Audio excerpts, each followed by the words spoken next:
Sit back. Sit back. It's the Looney Show. You know what up? Yeah. You know what I'm saying? And vice versa if here we are in our communities. Yeah. And more than likely it would be by somebody that looks like one of us. Yes.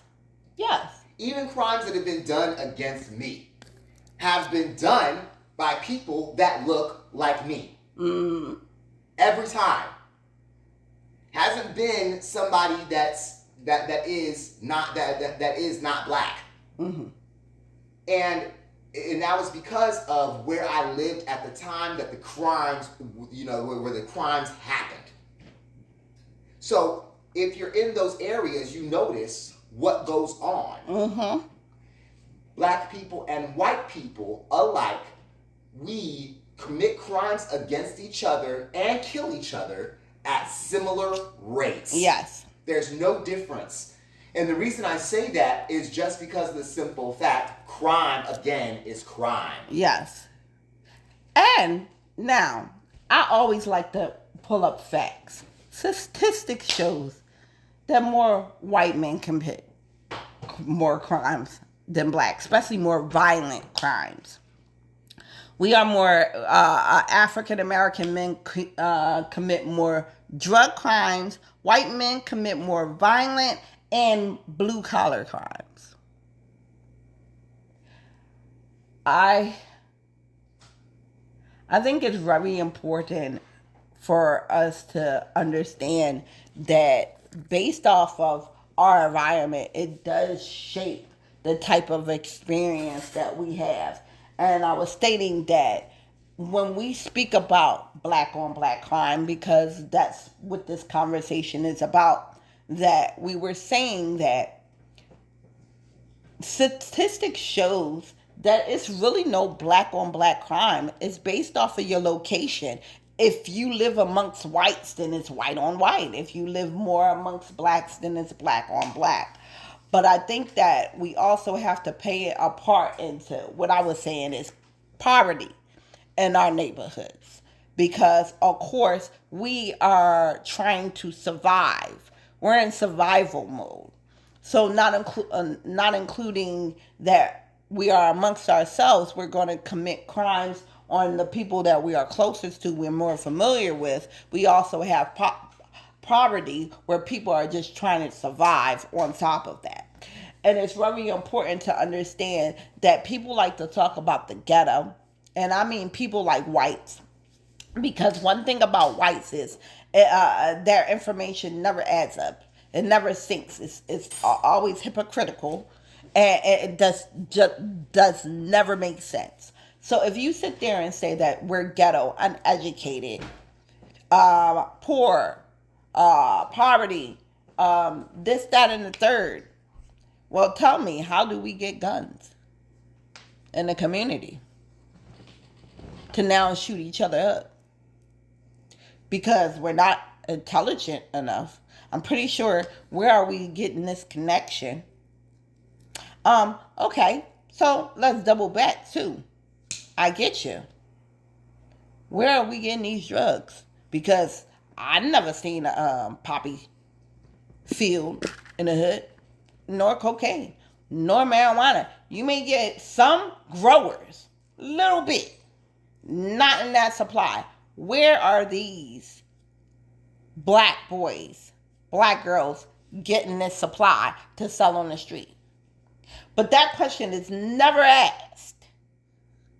Because we all know if the guns are illegal, they're not going in the gun shop and getting these guns. They're not signing up and going to the gun fairs to get these guns. So where are they getting them from?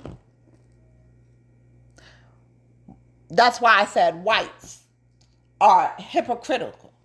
Yeah, you like to sit there and spew this, that, and the third, but you never want to do the research or look yourself in the mirror to find out exactly why. Ain't no way in hell Tyrone got a motherfucking Uzi.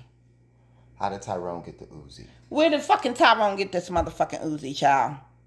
And it's so And it's very important because we all have fell into this narrative like they are our brothers, our sisters, our fathers, our cousins and uncles. We are definitely brainwashed, and whatever they tell us, we believe. But come on, it comes to a point where you have to use common sense.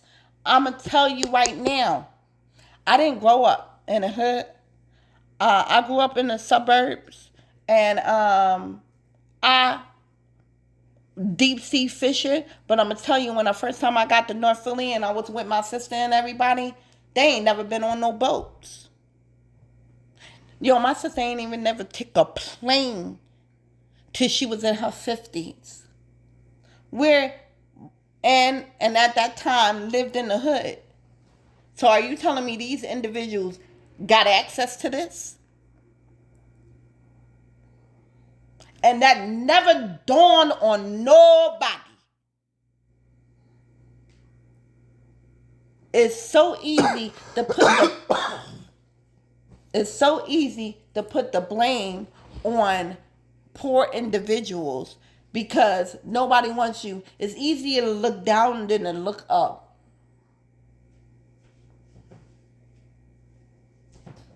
And that it never made sense. The whole narrative about crime. And it's still being pushed by our president when crime has been down for the last decade. Crime has been down. Especially in the black community. And they're still trying to push this narrative. It's so tired. Like, it's the fact that, and I'm going to say Republicans. I have to say Republicans. I hate it, but I have to. They are really going in and talking about the old talking point of saying that, oh, Chicago, Philly. You better leave us alone, bro. Exactly. All these different cities that back in the 90s had a very high homicide and crime rates. It's 2025. Exactly. And the way that these politicians, especially these Republicans, go in and talk about these cities as if they're just so crime riddled, like it's 1995. Because them niggas is old as shit. Because they're old. Old days. And they can't fathom these places that have changed and that have evolved, that have been gentrified. Exactly. North Philly is freaking brewery. Fishtown is no longer North Philly. Once again, he's right. Gentrified areas. It's just because they can't fathom us being anything more than animals. So to sit there and put civilization, and I put quotes up because we all know we were the originators of civilization. They can't see us civilized. So that's why they're using these old notions. And these individuals are old. They have no contact with anybody. With any just basic human beings. They don't have any, their basis of knowing black people is so antiquated. Yes. And it shows even with the young conservative or young Republicans that are even coming up in the ranks. And I'm talking about younger than us, like in their early 30s, 20s. Yeah. That kind of thing. And you see them and you listen to them. And the things that they say. Yeah. And I'm just like, wow, it's obvious that your father and mother were definitely baby boomers, racist baby boomers at that. Yeah. And it's the fact that they still, that you still use this line of references, like your racism is really circa 1996. Yeah.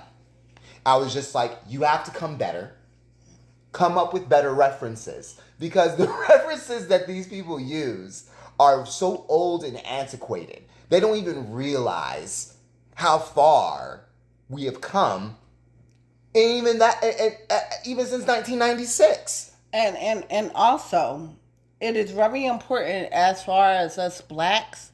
We are stuck in that same loop in them same false narratives. Okay? Number one, a lot of the narratives were false to begin with. But we're also stuck in this loop and we need to get out of it. Black women never push black men out of the household. Never.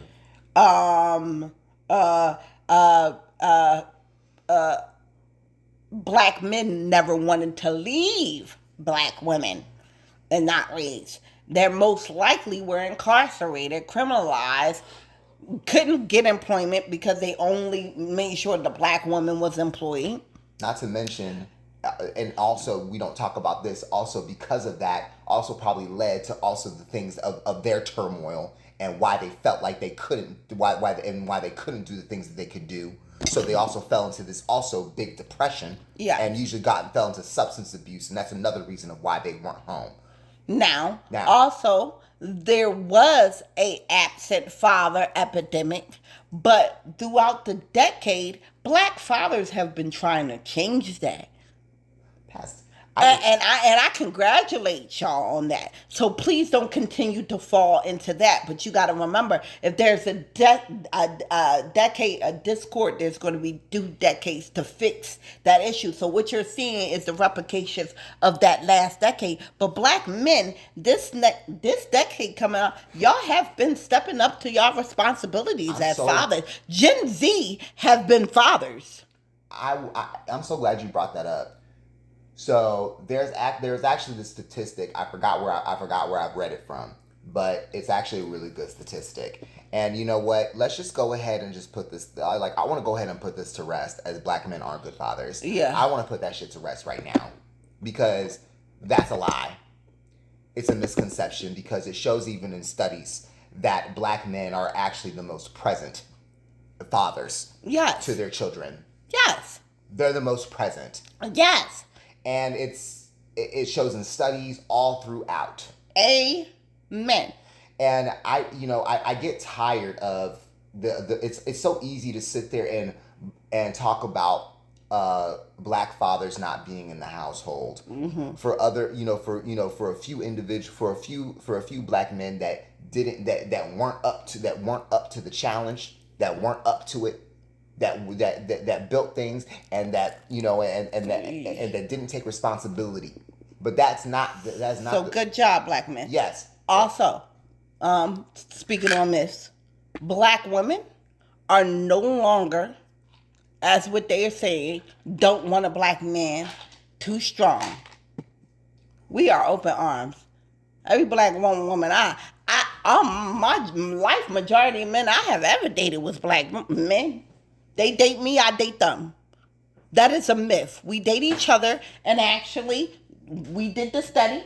33% of black men are married, and they're mostly married to black women. So please do not fall into the myth of the angry black woman don't want a black man, this, that, and the third. No, that is also a myth. Another thing that that people don't really talk about when it comes to black people in relationships, we also have to talk about people who are in unconventional relationships, because there's a lot of black people that are in not married, but who aren't common. married, but in we'll say common law marriages, depending upon where they live.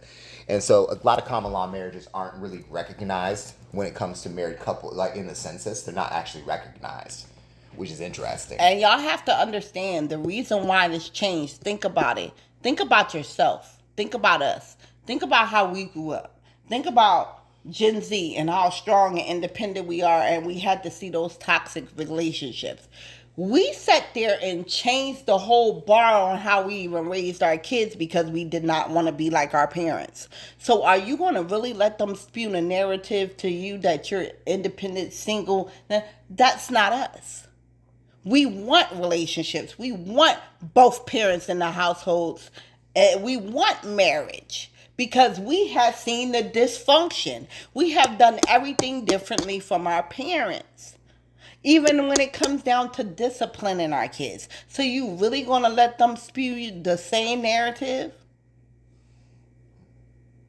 What you're seeing, as far as y'all say the YNs and the young girls and stuff, what you're seeing is, A, If we had a generation of disconnect, it's going to take two to catch up. That's what you're seeing, a little trickle.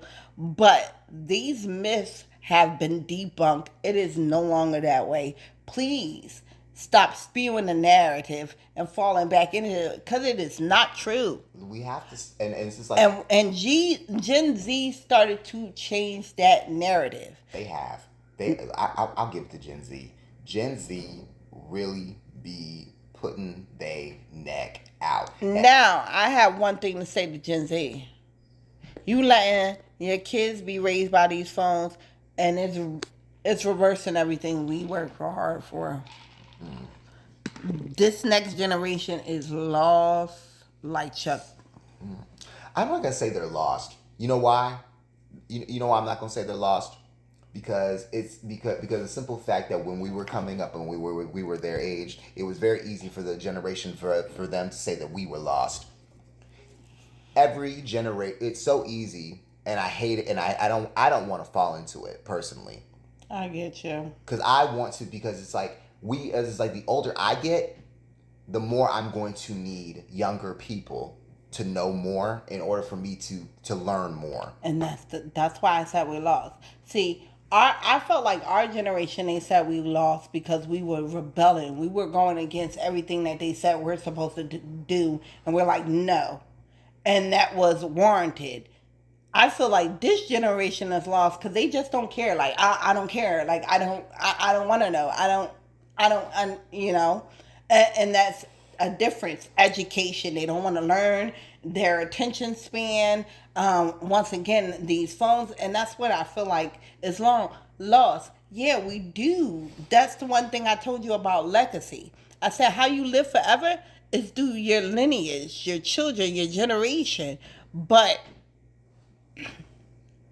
this current generation, they don't want to work. They like, and this is not just black. This is all races. Like these, we have stuffed this technology in our phone, and this has brainwashed them.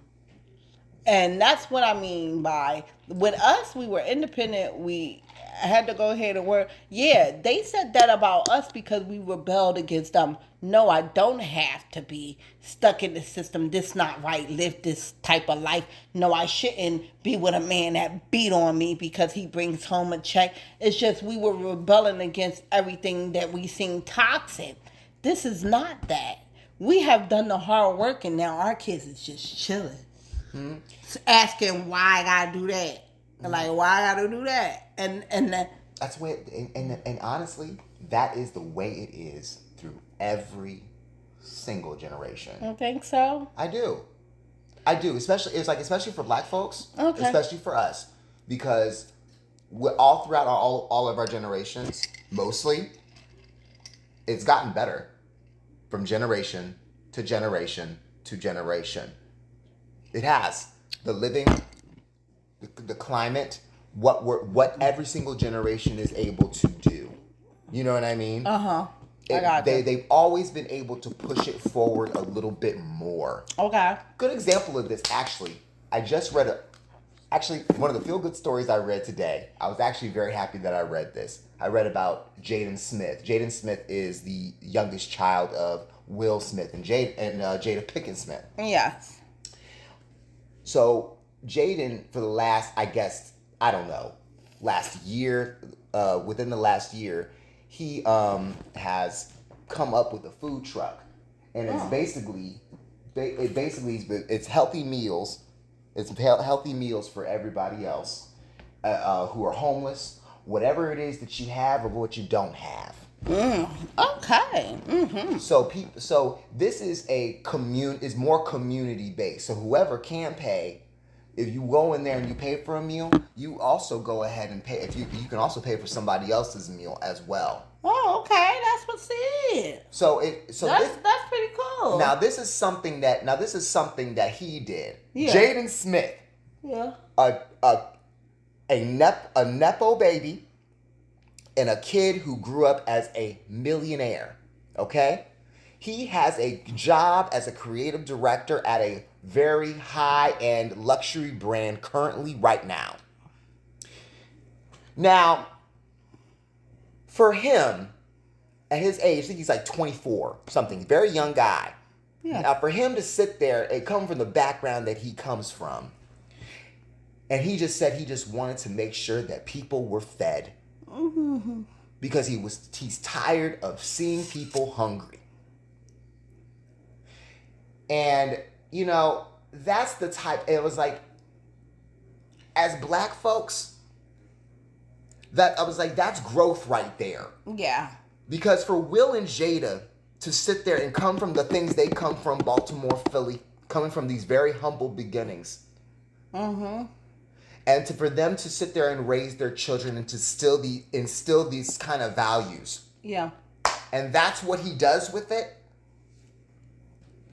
Yeah. I don't think I could, if I was a parent, I don't think I would have been any more prouder in that moment. That I in that particular moment, because that was actually a whole community based thing. I'm starting to see what you're saying, because Yes. I even think of Justice, and I'd be like, yo, it's like the way she thinks and articulate herself and her ideas. I'm like, oh my God, that's great. So yeah, you know what?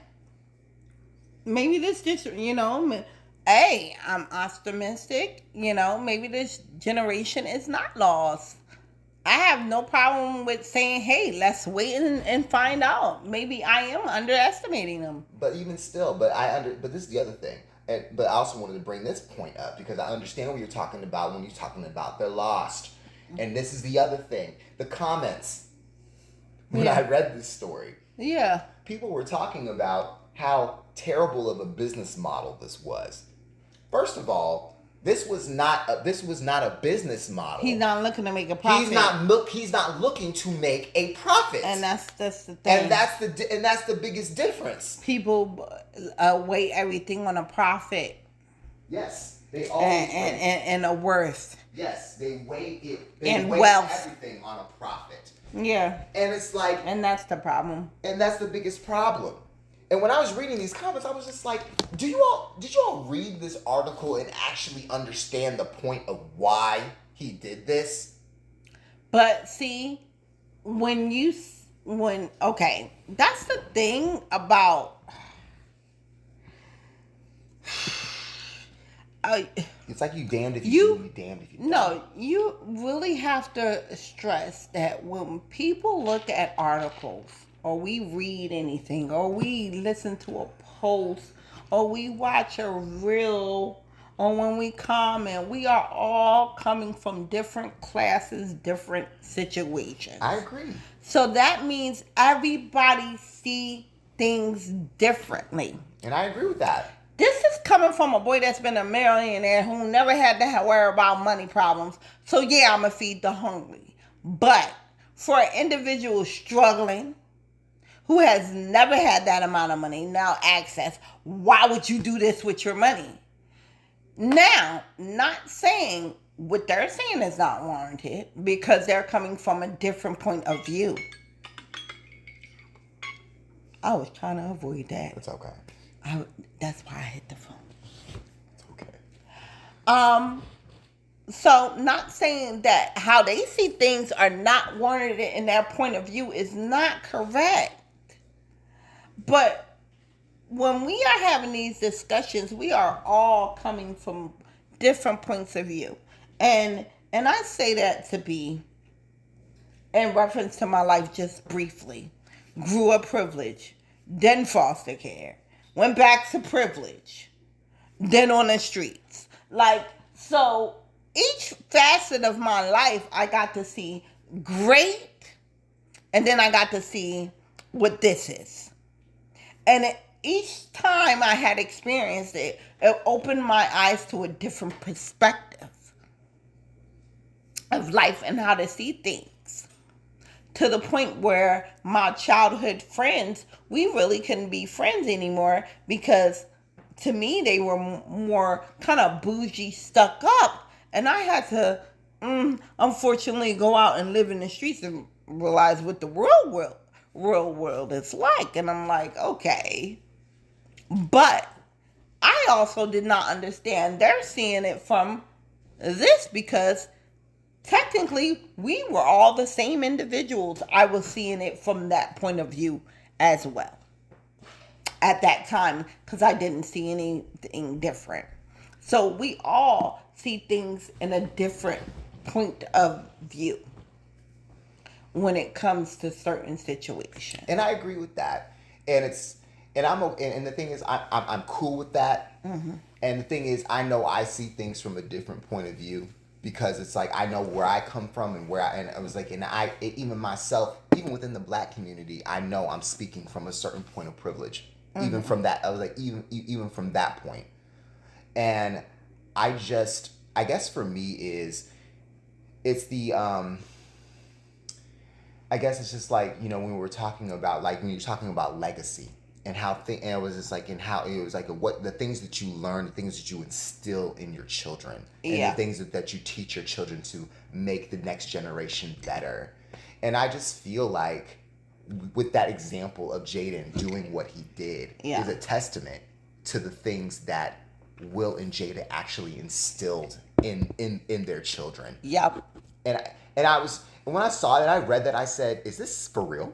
You know what I'm saying? Like when I read Once it, again, Gen Zs, Yeah. our generation. yeah. And I was just so impressed. I was just so impressed because he doesn't like Jaden. We don't expect Jaden to do anything. You know what I'm saying? But the thing about it is, those kids are free black kids. Yeah. We don't know what they look like. So for him to sit there and make that decision to, like, I'm gonna go ahead and do what I need to do. So, long story short, we spoke on black crime, and the purpose of that was debunking all the myths that are currently being spewed.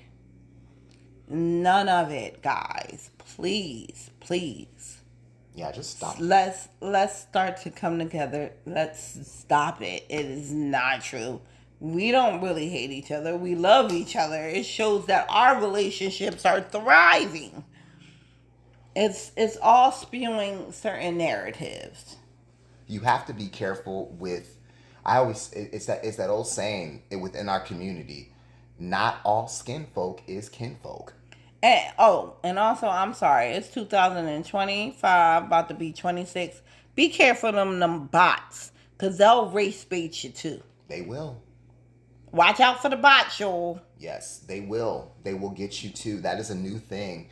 Another new thing is you have to be careful with these conservative pundits putting out AI footage and videos of black people, Yes. quote unquote, Saying things about benefits and basically anything to prove their narrative, to say the things that they say about us, to say that it's true, to validate it. Yeah, or an image of a black woman holding a baby, sitting there saying, y'all just need to go ahead and work and stop worrying about food stamps.